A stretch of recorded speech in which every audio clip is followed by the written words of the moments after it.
This is Tom Fox, and I would like to welcome you to Greetings and Felicitations. In this podcast series, I'm going to be visiting with thought leaders, entrepreneurs, historians, and a wide variety of other people on topics that are outside the area of compliance, but are of great interest to myself and to listeners to the Compliance Podcast Network. In this podcast, I visit with John Aceti. John is an author of 7 books about people, places, and things in Texas and the hill country of Texas. I interviewed him around his most recent book, Profiles in Leadership, which details leadership of business executives from Kerrville and the surrounding hill country. John is a 91-year-old author, and if you ever needed inspiration about getting a book together, this is definitely the podcast for you. I enjoyed visiting with John. I enjoyed listening to his stories about his upbringing, how he got to Texas, and his writing style. He interviews authors extensively and then uses both recordings and notes to create a very readable book. I know you'll enjoy this episode of Greetings and Felicitations. Greetings and Felicitations is a production of the Compliance Podcast Network. Hello everyone, this is Tom Fox back for another episode, and today I have with me John Aceti. John is a Kerrville resident, and he is an author. I read about him in the paper, and he was having a book signing, so I went down and got a book, had him sign it, and asked him if he'd come on the pod, and he said, sure. So, John, first of all, welcome, and thank you so much for taking the time to visit with me today. John, what's your professional background? Well, I was a former educator, taught school for 10 years, and then moved to the State University of New York at Geneseo, New York. This is their lab school at the university. I taught for 1 year. Then they asked me to serve as a helping teacher for new teachers the second year. And then I was appointed assistant principal for 4 years. So I was there for 6 years. So when did you get to Texas? We got to Texas in 1993. That's when we moved here, and we were going on 29 years. So what did you do when you got to Texas? Well, actually, we had applied for some volunteer work prior to coming here. And we contacted a representative of 3 states, Texas, New Mexico, and Arizona. And we told her what my qualifications were, as well as my wife. And she said she'd like to read a resume of our backgrounds, and then she'll get back to us. And so that's what she did. I hope you have a little sense of humor, Tom, because my sense of humor gets a little out of whack every now and then. My wife's interpretation of all this is much different than mine. But anyway, I asked the person, what state is she representing? And she was from Texas. I said, ma'am, please, I can't come to Texas. No way am I coming to Texas. New Mexico or Arizona is fine, but not Texas. She said, well, why? I said, ma'am, I really don't want to get into it. And of course, I'm teasing her the whole time with this. For a few minutes, and then I said, okay, we'll tell you why I don't want to come to Texas. Now, I'm afraid if we came there, I would get shot by a cowboy or killed by an Indian, Native American Indian. And there was a pause on the phone. And all of a sudden, she burst out laughing. She says, where have you been the last 100 years? And I said, well, I'm just kidding you. And I said, I hope you can appreciate my sense of humor. She said, yes, I do. I said, we're interested in coming to Texas. And so she said, we asked her, what does she have available for us? She said, well, we have a small town in North Texas, about 200 people. We'd like you to do some work there with your qualifications. Or we have a place on the border. I said, well, what will we do? as a volunteer? Well, on the border, you'd work on construction. And I said, construction? I says, I taught school. I can't get into construction. And 200 people in the community? No, it's got to be a little bigger. She said, well, we have a third place, but it's only for one person. And that was Kerrville, Texas. And so I asked the question, where the hell is Kerrville? And then she explained to us that it was a small town, and it had the airport in San Antonio was only an hour away. It has several nice golf courses. It's in the hill country. People are wonderful. A lot of good fishing in that area. We said, we'll take that. We want to sleep on it overnight, and then we'll call you tomorrow and let you know. So my wife and I talked about it, and I think we finally came to the conclusion that I would accept the position, and while we're here, she would look for another position while I was working here. And so we called her the following morning and said, we'll take Texas. She said, oh, that's wonderful. I says, I also mentioned to her, I said, are our qualifications what you're looking for? She said, absolutely, absolutely. We need more people like you in Texas. I didn't question that because I didn't want to get myself in trouble again. So we said, okay, we'd be very happy to do it. And so we set some dates, and we bought ourselves a trailer and a van and got rid of a lot of stuff and came to Texas. Well, we're glad to have you, John. Thank you. Thank you. So what is your interest in business leadership? Well, I just finished book number 7, and most of the books are, really all of the books are about people, except for the first one, people of Texas. And I wanted to tell their stories. I had talked to a lot of people while we were here, and I was introduced to a number of people, and I found them fascinating. And they were very warm and very congenial, and they had a great history of their background, maybe 5, 6, 7, 8 generations. And I said, gee, I think that may be something I may be interested in writing about. She said, well, the person I spoke to, several people said, that probably would be a hit. Okay. And so that's what I did. So Profiles in Leadership, let me turn to that book. The thing that intrigued me the most when I sat down with you at the book signing and looked through the book and talked to you a little bit was that there are lots of business leaders in this world you can focus on. There are lots of business leaders you can focus on. And you chose to focus on business leaders in Kerrville. And professionals. And professionals. Yes. So why did you focus on such a small little town for business leadership and professionals? Good question. Actually, the impetus for writing this book really started with my book on women warriors. And I had interviewed 19 women from Kerr County, small towns in the county. And one of the key questions I asked each of them is that when you retired from the military or you decided to leave the military and go home, how many people thanked you for your service? Really? Yes. I find that really surprising in this day and age. Same here. Shocking. And so I thought about that for a couple of years as I finished the book on the women warriors.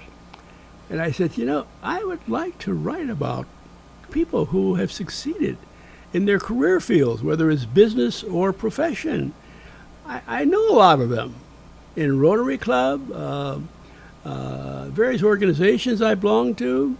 I've met them. I've met these people and talked to them, and I found out how successful they were. But I didn't know the story behind it.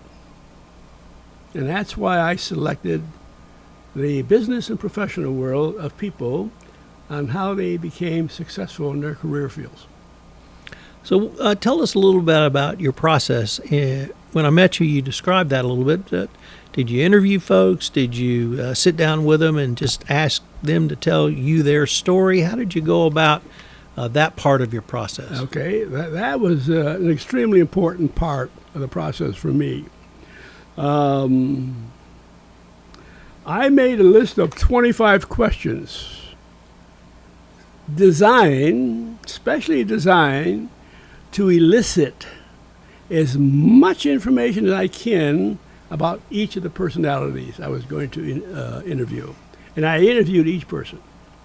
Some I interviewed at the Historical Center next to the library here in town. Some were at the offices or homes of the people that I contacted. And one person came here and sat in that chair that you're sitting in. So it was a variety of places. And now I met some for an hour, some for 2 and 3 hours, some for 4 and 5 hours. They had a lot to say.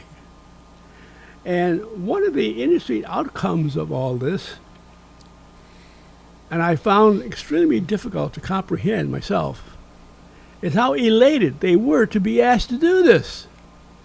One person in particular couldn't understand why she was asked. And she's near the beginning of the book, and she has a very fascinating story to tell. And I was very impressed in interviewing her. And it was a difficult time for her at the beginning. But she got through all this and put herself out. She wanted to succeed. She had no choice. She had to succeed. Otherwise, she'd be nobody and nothing. The story's in the book, by the way. And her name is Kathy. Mm-hmm. Kathy Andrews. Did you read that story? Yes. Near the beginning. Just a fascinating, awesome story she had. She's a good friend of mine. And so it was people like that said, I've always wanted to write a book, but I don't know how. And here you come along and you're willing to step in and write my story. And this is just wonderful. So much that they were appreciated so much that I did this. To me, I didn't see it as that. I thought it was just something I was just going to do and get some recognition for them. Others I knew from Rotary, either husbands or wives. Some I knew, townspeople that I knew personally, being involved in different organizations.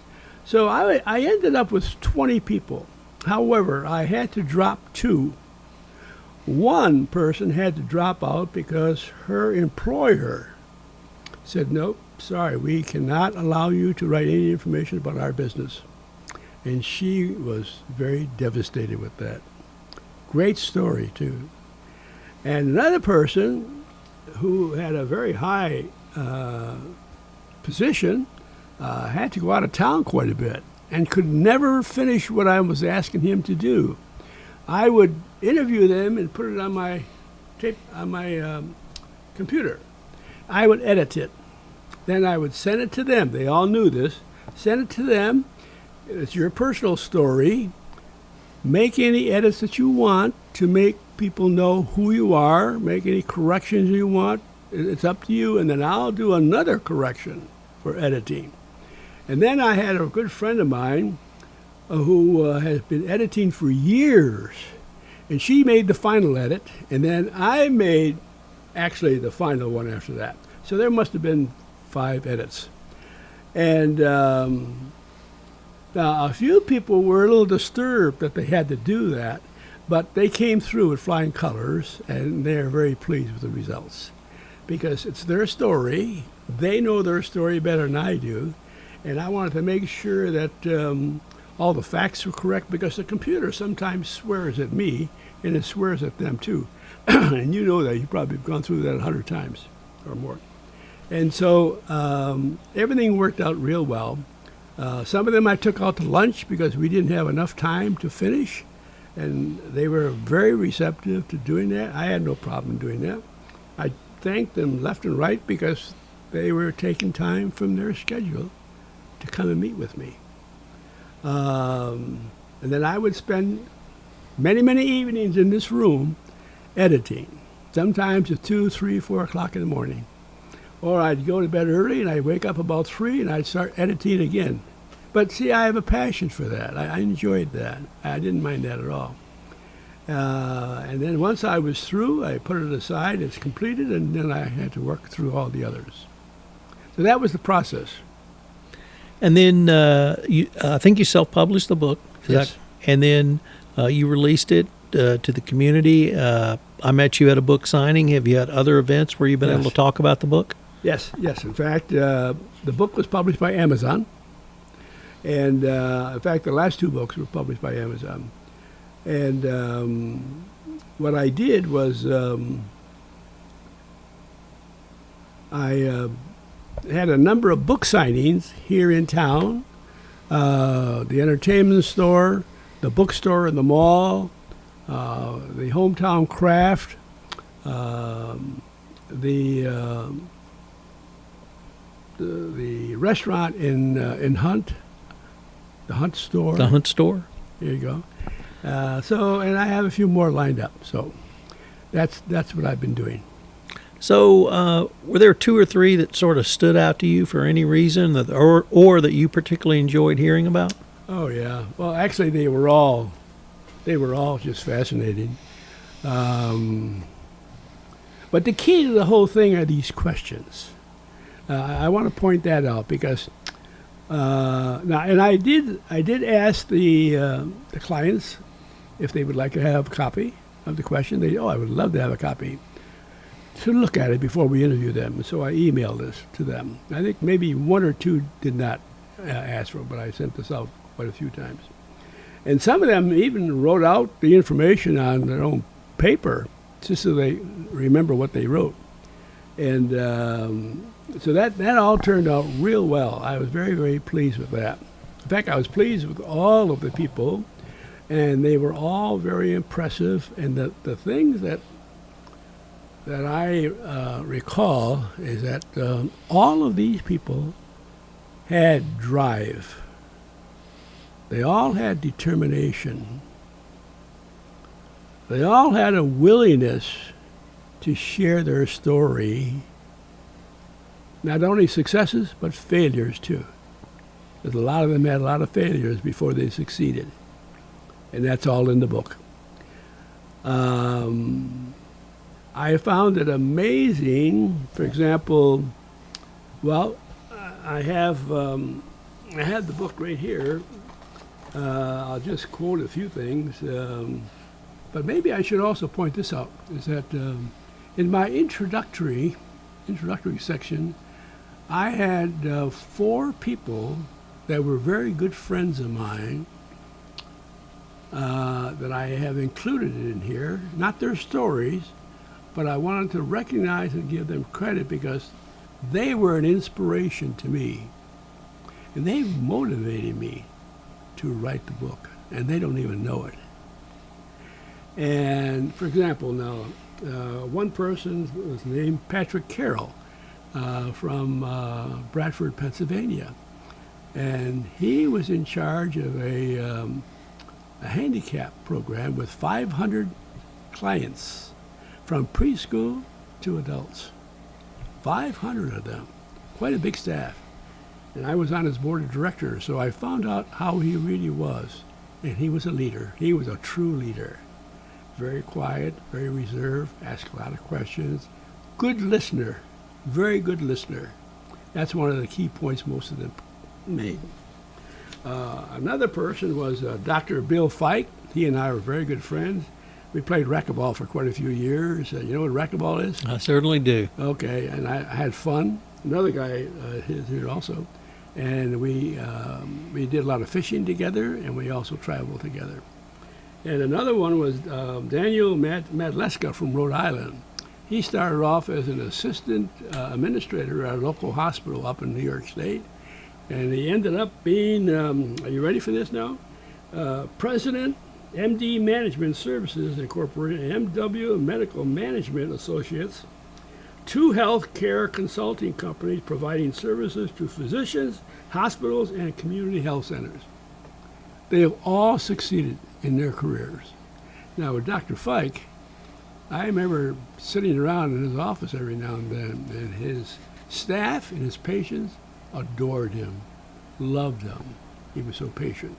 He was so good with everyone. So that's very, very important to me, that people inspired me. And there's another person who's at the end, and he's a nephew of mine, and he had difficulty in school, a lot of difficulty. And when he barely graduated from high school, he served part-time as a bartender, and he also taught hockey to young kids for 15 years. And then he decided, this was not my life. I have to do something. He read an article in one of the local newspapers about an educational program on running hockey rinks. Not rinks, but... No, ice hockey rinks. That's it. Skating rinks. Yeah, skating rinks for professional hockey. And he says, that's what I want to do. So he decided to apply for school there in Minnesota, Red Flag, Minnesota. And first year was tough, very tough. He had no money. He slept on the floor. He only ate stuff that he could beg from people first year. Second year, oh my God, they made him vice president of the student council. He received all kinds of awards. And now he opened up a business. He did operate some of these places in Albany and one in Buffalo, New York, and one others. But what is interesting, he decided that he had to find something permanent. So he spent 4 months at the library in Buffalo researching running a business with a hockey rink or opening up a wine and whiskey store or spirit store. And he and his wife, a wonderful woman, they decided on the last one, the wine and spirit store. And they've done extremely well. Extremely well. And he's been extremely successful. That's inspiration to me. You understand where I'm coming from? I do. That's how this book came about. So, who are the people now that are in the book? 2 or 3 of them. I mentioned Kathy Andrews. Her beginning was just very sad. Got married, had 2 kids. She had no background in education, just a high school diploma. And then she found out her husband had to do a lot of traveling with his business. And then he came home once and said, I've not been a good husband. I've been fooling around. And then she found out from someone else that he was in jail. He had been in jail and still was in jail. And got divorced, and she had to decide what to do. She cleaned houses. She taught at one of the gyms in town, and she was promoted there, and then they finally gave her a full-time job, and now she's running her own business. I mean, remarkable. From nothing, wonderful person. Diane Green is the president and CEO of the Kerr County Abstract and Tile Company. She started off as a receptionist in the business. Now she's the president and CEO of her own business. What a story these people have. Just amazing. And another person is Drew Whitehead, who is a doctor of optometry. And he had bad eyes when he was a kid. He had a bad infection. And he wanted to know about that. And he was a very intelligent person, by the way. I think he was gifted. And that particular problem motivated him to go into optometry. And he's very successful. He's a young fella. And another person at the end I have here, she is from Comfort. And her name is Dinah Zyke. And she's the director of the Dinah Zyke Academy, Dynamite Adventure LLP. She's a K-12 author and consultant with McGraw-Hill. She's an author, and from Comfort, Texas. And she used to develop educational materials, but no business or industry was interested in her materials at all, none. So she started her own business. She's traveled all over the world giving lectures to all kinds of people. Make sense?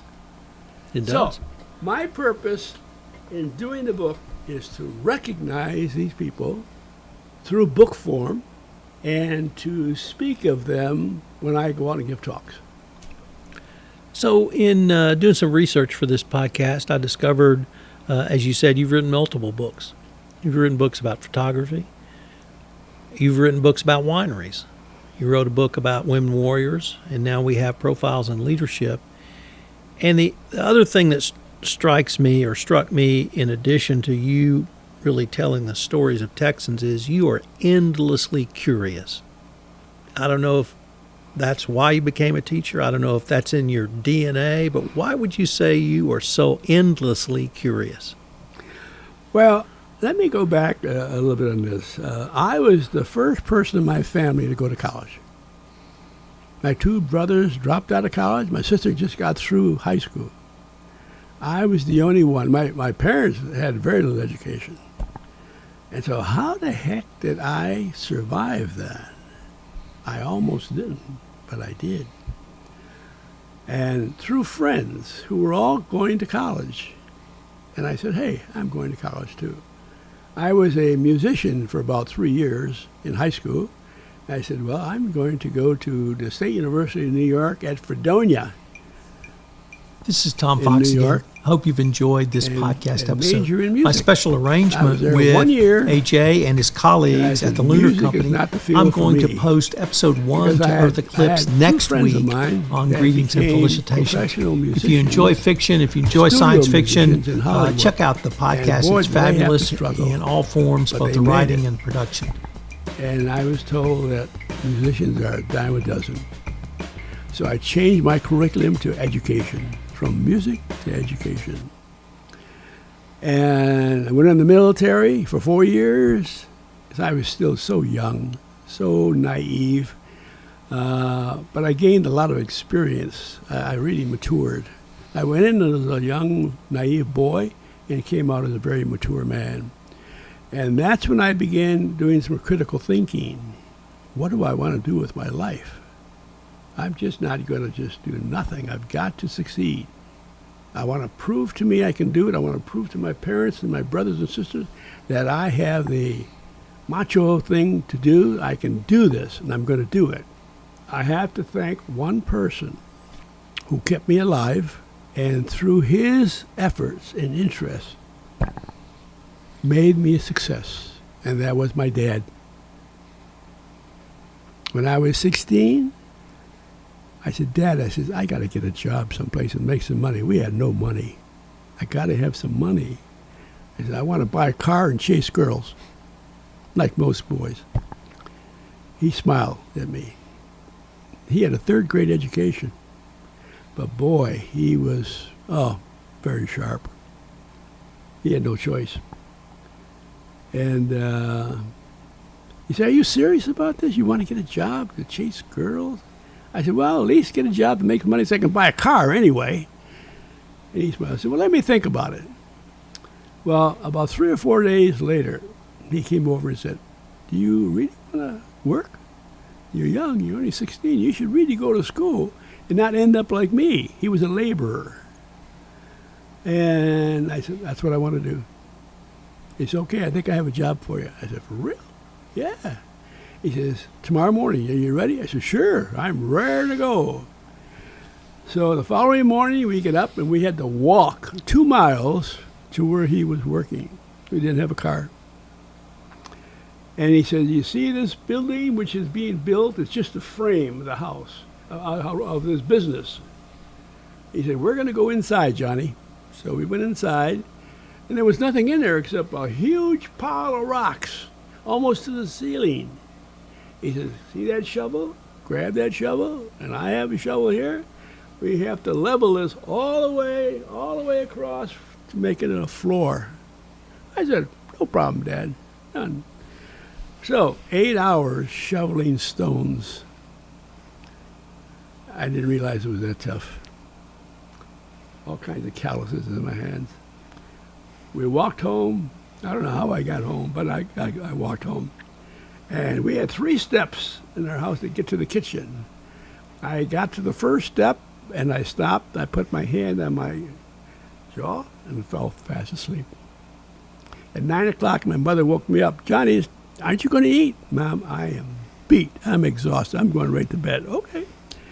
Following morning, man, I'm raring to go. I said, let's go, Dad. Ready to go to work. Same thing on the second day. I got to the second step at home. Went to right fast asleep. No dinner. The third morning, I wasn't as excited, but I got up to go. And while I was shoveling rocks, I said, this is not for me. I'm not going to do this for my life's work. I've got to go to school. I've got to learn. I've got to really do the best I can in school, even though my background was not great.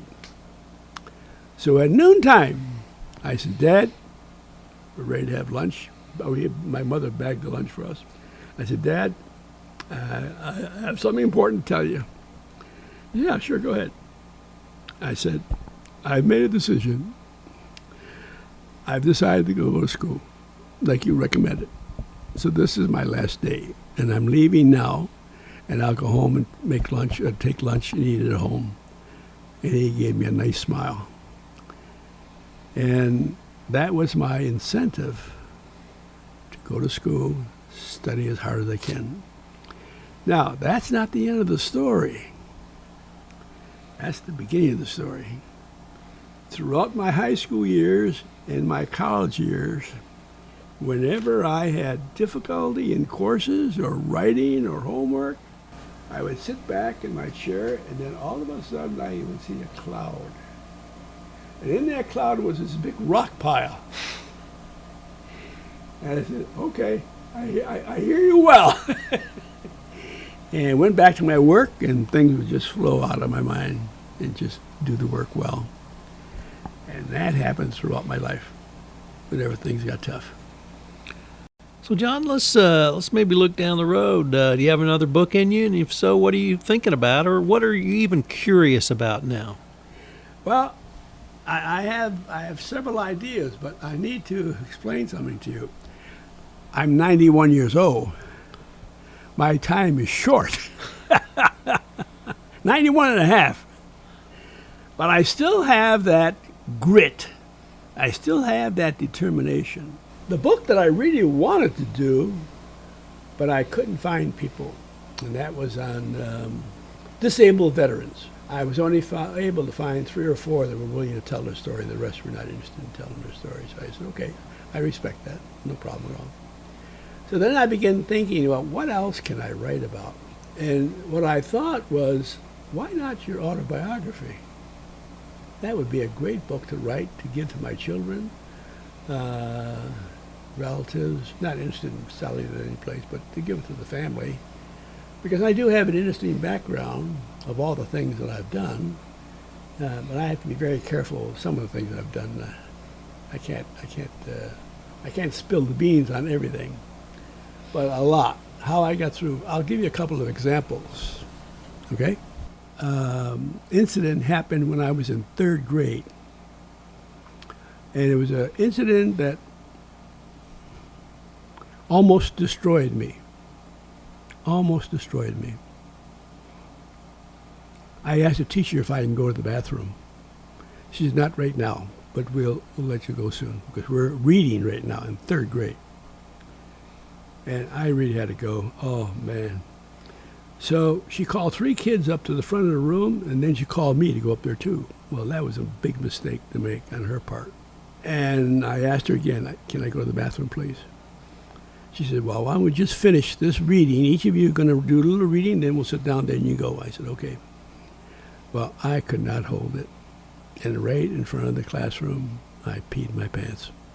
And once some of the kids in the front row saw it, a big puddle of water, they all hollered out, Johnny peed his pants! Johnny peed his pants! And they all kept running to the front of the room. I was so embarrassed. My self-esteem went down in the cellar. I lost my confidence of who I was. So the teacher sent me home to change. And I told my mother, I'm not going back to school. I'm all through with school. I'm done. She said, you're going back to school. Here's a change of clothes, take a quick shower, go back to school. And you're going back. If not, I will take you back. The most loving person I ever met. And boy, did they laugh when I got back to school. Oh, I was so embarrassed. I must have turned all kinds of colors. That happened in 3rd grade, 4th grade, 5th grade, 6th grade, middle school, high school, college, and even after I graduated from college and I started teaching, I would see kids in the community and they said, hey, John, you remember you peed your pants? Oh, man, I'll tell you what, it was just terrible. I thought I had lost everything. I thought for sure I could never succeed in life. And but I finally realized after spending time thinking about it, what they were doing, they were just acting like kids, And I had an accident. I said, I've got to prove that I am capable of doing something. Doing something. I can handle it. I can do it. And that was the incentive for me to work hard in my education and in my career field. So that was, it was not until I got to 12th grade when I took a speech class just to get something out of me, be able to succeed. And we could talk about anything we wanted.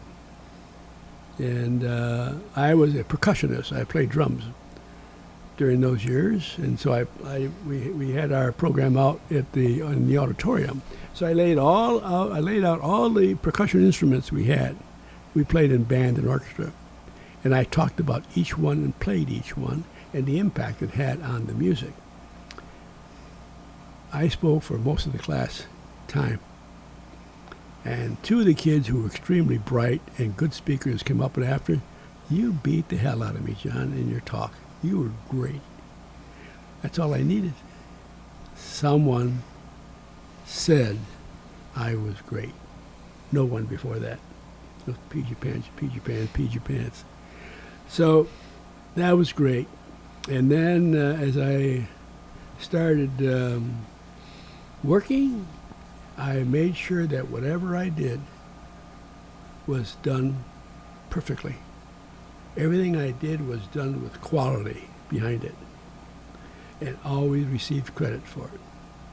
And I finally got out of that, what do you want to call it? Mindset.